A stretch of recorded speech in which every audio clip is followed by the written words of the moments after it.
Welcome to Overtime. Today we're talking Prime. Coach Prime, as his Colorado Buffaloes, it's almost unfair to say they were, like, he deserves credit for turning the talent around.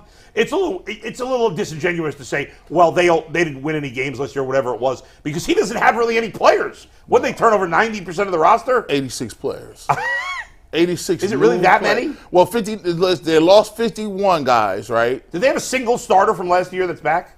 I think there's two. I think it's 20 of 22 are new starters. Okay, so it's a completely different team. You could have never done this before. But this is amazing to me, guys. And maybe it's unique only to Deion Sanders. I don't know. But this guy, and I don't know who knows what his record will be at the end of the year. But he says whatever he wants. He's, to this point, backed it up every time. It's amazing. I love it. He got me to watch college football. I'm not going to lie. I didn't watch a minute of Ohio State, Indiana. Not a single minute. I didn't care.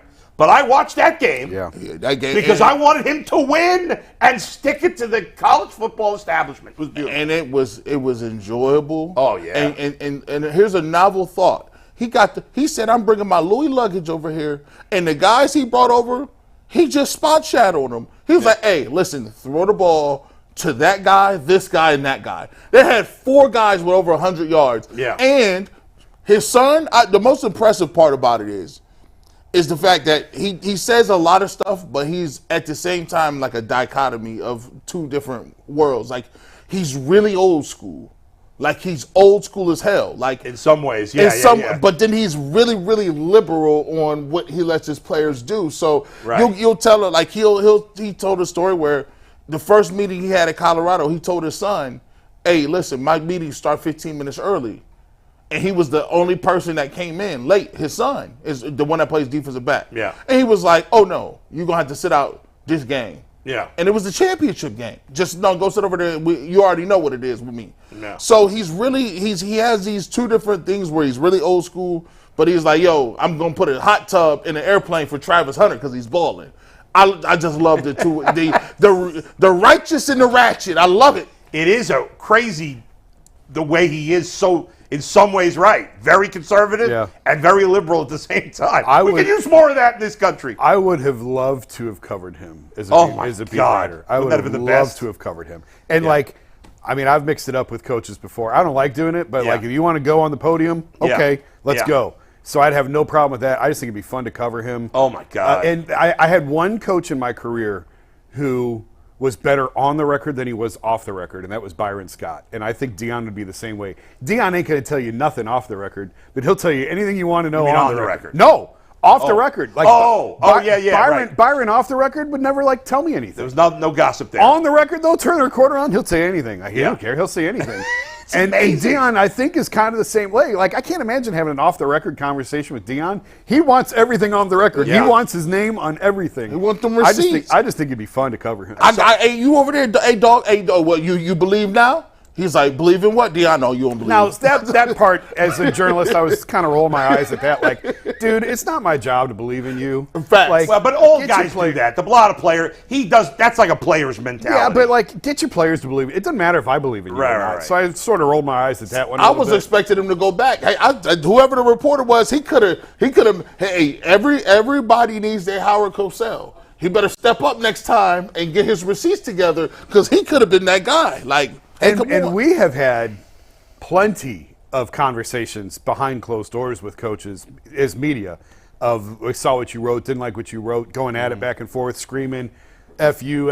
Like that goes on quite a bit with front office people or coaches or whatever else. But for him to bring it to the podium, it was just kind of interesting to see that because that doesn't happen very often usually with a coach is that flamboyant and bombastic from the podium. That's crazy. But usually that goes on behind closed doors. That's the biggest story in college football. Yeah. Right? Yeah. And you know what? Story? And I got to give Deion credit because when he first started this at Jackson State, I thought it was a gimmick. I didn't know how seriously he was going to take it. Right. And I just didn't really take him seriously. He's all in. He's invested. Yeah, he's doing it his own way. Yeah. It's working so far. And he has guys like it ain't no like when you see them play and they scheme plays together and it's hard to get offensive linemen to be gelled and cohesive going in. I mean, that team he played Especially when they're all new. All new. Yeah. They go into TCU. TCU obviously had a lot of new starters or whatever the case may be, but let's be clear, they played for the national championship last year. Yeah. So it's not like that program doesn't have some cachet. They were favored. TCU was Right. favored. Yep. That's a big win. the- Period. Yeah. I've seen people try and make excuses about now you got to stop someone defensively. No, listen. They won that game. Full credit to them. Nobody Yeah. thought they were going to win that game, and they won that game. Now he's got to do it again and Yeah. again and again. I'm not ready to declare that he's the greatest college coach ever. No, but that's a big win. I love it. Who are they playing this week? They playing anybody? Nebraska.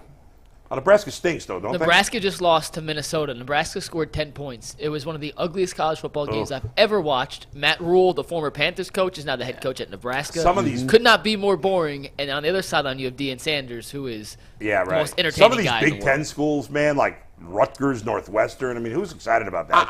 I'm anxious to see, like obviously you get tape on people, right? And teams are, by the way, the Pac-12 is loaded this year. Like, Oregon State is good. I watched them.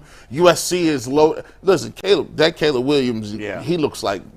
What is Colorado Patrick in the Mahomes. Pac-12? I don't even know anymore. They are in the Pac-12. Their over/under this year win total is 3.5. Like when What?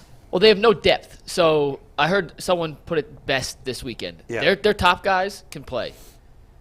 As soon as someone gets hurt, because they completely revamped the whole, they have no depth whatsoever. So I'm one not guy betting goes against down, Deion, I'll it's tell not like you they that. have someone able to I mean, step back up. I mean, the fact that the most impressive part was Shedeur Sanders to me, coming from HBCU, right? And obviously we know quarterback's the most difficult position. 510 yards. Dane Brugler says he has a chance to be the third best quarterback in the draft. Third or fourth. I can't remember what he said. I mean, Well, there's two established. Caleb Williams Right. will be number one. Drake May will be the second. So maybe it's quarterback. third. He thought Third, he'd get as fourth, high as fifth, three. somewhere in that way. Yeah. I mean, What year is he? He played 2 years at HBCU, so I don't know how that. and they The got question is, like, is he more likely to stay because you can make him a ton of money in college? If you're the number 3 quarterback, you go. Yeah, I That's guess. top 15 Yeah, but pick. his dad's Top 10 pick. His dad's loaded. You know, he's making money in Doesn't matter. college. That's It's not his like he needs the money. No, you want your money, not your daddy's money. If he keeps, Well, but you're he's the third- making NIL money. No, now. I know, but if you're the third quarterback taken, if you can be the third quarterback, it's a top 10 pick. and I think the reason why Deion is smart, he bet on his son. The first thing you have to realize is if you can go to another school, you better have a quarterback. And he knew he had a quarterback. Now that everybody else didn't know. Yeah. You know, the guy from Oklahoma went from Oklahoma to USC. And he was like, hold on, I'll be taking Caleb Williams with me. Now it makes a lot more sense, right? But I can't believe he never threw for 500 yards at an HBCU. Yeah. Let alone yet. That's amazing. All right, that's overtime. We'll see you tomorrow. Time to be in for Jason. Counting down to opening day in the NFL. See ya. Trav.